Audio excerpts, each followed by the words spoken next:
તું સવારે રેડી રહેજે, હું આવું છું.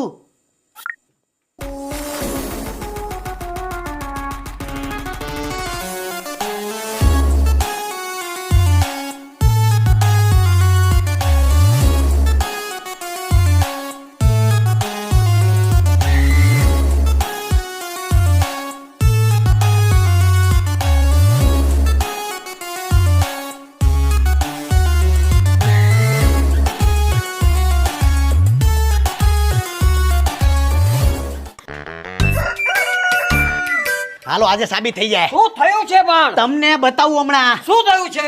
એ ઉભો થા. અરે પણ શું થયું છે બોલ. તમે ચૂપ થઈ જાઓ. એ હું છું? કાલે રાતે હું કરીને આવ્યા હતા તમે? શું કર્યું તું? કાલે તમે પીને ઢીંગલી થઈ ગયા હતા. એલા ભાઈ તું ભાનમાં છો કે ભાઈ? બાનમાં નહીં, કાલે તમે પીને રેડું નાખતા હતા કે નહીં?